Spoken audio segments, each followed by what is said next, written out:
जी, आप कहते हैं कि हमारे साथ अगर कोई बुरा करता है तो हमें ये सोचकर खुश होना चाहिए कि उसका हमारे साथ पूर्व जन्म का कोई ऋण था, तो जो हम उस समय चुका नहीं पाए इसलिए हमारे साथ इस जन्म में बुरा हो रहा है। तो यही सोचकर रख के उन्हें माफ कर देना चाहिए। लेकिन महाराज जी, क्या भगवान जी भी यही सोचकर उस इंसान को माफ कर देंगे कि उसका पूर्व का प्रारब्ध था? क्या उसके लिए दुष्ट कर्मों की कोई सजा? नहीं, उसको दंड मिलेगा।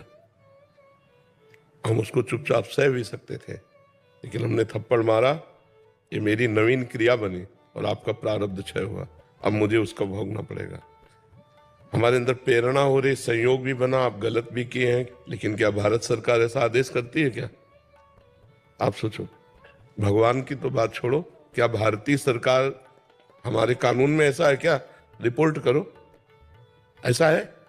रिपोर्ट करो, मतलब कानून अपने हाथ में नहीं ले सकते आप। तो आपके अंदर प्रेरणा हुई कि मैं इसको पीट दें, उसका प्रारब्ध प्रेरणा कर रहा, लेकिन आपने नहीं पीटा तो उसका प्रारब्ध क्षय हो गया और आपका नवीन कर्म नहीं बना। अगर आपने पीट दिया तो उसका प्रारब्ध तो क्षय हुआ पीट के, लेकिन आपके लिए नवीन कर्म बन गया। प्रारब्ध से हमारे पास सामग्री आ सकती है, लेकिन भोगे ना भोगे ये हमारे विवेक के ऊपर है। प्रारब्ध बलवान है, वो प्रेरित करेगा, लेकिन हम उसे रोक सकते हैं, विवेक के द्वारा उसे रोक सकते हैं। तो अगर हम क्षमा कर दिया तो उसका तो जो कर्म बना उसको तो दंड भोगना ही पड़ेगा। हमारा हृदय निर्विकार हो गया और जिसने हमको गाली दी, जिसने हमारे प्रति कटु व्यवहार किया, वो उसका भागीदार बनेगा, उसको दंड भोगेगा।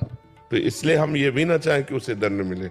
संत जन तो भगवान से प्रार्थना करते हैं कि जो हमें गाली दे, जो हमें मारे, जो हमारा अपमान करे, उनको कभी दुख न पहुंचे नाथ, उनको कभी दुख न पहुंचे। इसीलिए तो संतों की महिमा है। तो चलना है निर्विकार होने के लिए अध्यात्म मार्ग में।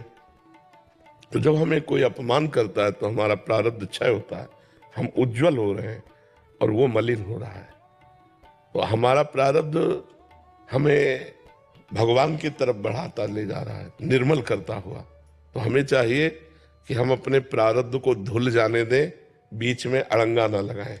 हमको गाली दी, राधा राधा, चुपचाप निकल गए, खत्म कर, हमारा प्रारब्ध क्षय हो गया। तो ये भाव जो शास्त्र में सिद्धांत है उसके अनुसार चलना चाहिए, जिससे हम बहुत जल्दी निर्मल और आनंद में हो जाते हैं। संसारिक बुद्धि से सोचा जा सकता है कि एक बार गाली दी, अगर मैंने क्षमा कर दिया तो अगली बार और गाली देगा, वो गाली देने लायक नहीं रहेगा। तुम क्षमा करके तो देखो, उमा क्षमा सापहुते भारी, अपने कर्म जाय अपकारी। उसको ऐसा दंड मिलेगा कि दोबारा आपसे बोलेगा नहीं, क्योंकि मालिक है ना।